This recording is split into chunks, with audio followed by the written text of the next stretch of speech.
तर अशी ही टीका सामनातून करण्यात आली आहे। पुढची बातमी पाहूयात। राजधानी दिल्लीतून एक महत्त्वाची बातमी समोर येते। उपराष्ट्रपती जगदीप धनखड यांनी राजीनामा दिलाय। प्रकृतीच्या कारणास्तव राजीनामा देत असल्याचं धनखड यांनी सांगितलंय। राजीनामा देताना त्यांनी पंतप्रधानांसह सर्व मंत्र्यांचे देखील आभार मानलेत। ऑगस्ट 2028 पर्यंत धनखड यांचा कार्यकाळ होता, मात्र त्याआधीच त्यांनी राजीनामा दिलाय। दरम्यान प्रकृतीचं कारण त्यांनी आपल्या राजीनामा पत्रामध्ये नमूद केलं असलं तरी या तडकाफडकी दिलेल्या राजीनाम्यामागे आणखी काही कारणं आहेत का याची चर्चा राजकीय वर्तुळात रंगली। न्यायमूर्ती वर्मा यांच्यावरील महाभियोग प्रस्तावाशी या राजीनाम्याचा संबंध आहे का असा संशय व्यक्त केला जातोय।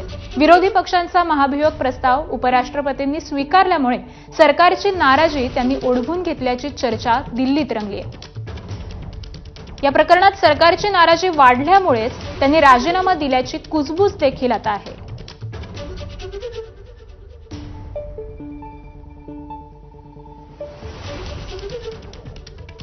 तर काल पडद्यावर आणि पडद्यामागे नेमकं काय घडलेलं असू शकतं, तर पावसाळी अधिवेशनाच्या पहिल्या दिवशी धनखड राज्यसभेत सभापतीपदी स्थानी उपस्थित।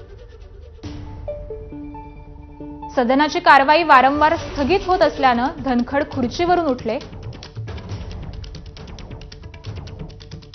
संध्याकाळी 4 वाजता धनखड पुन्हा सभापती स्थानावर परतले।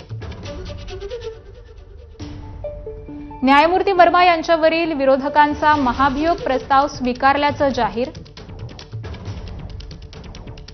काल सदनाच्या संपूर्ण कालावधीत धनखड आजारी दिसत नाहीत।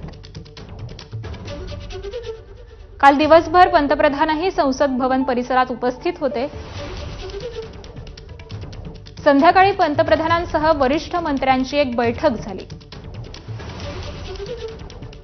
त्या बैठकीनंतर अमित शहा, राजनाथ सिंहांची मंत्र्यांसह आणखी एक बैठक झाली।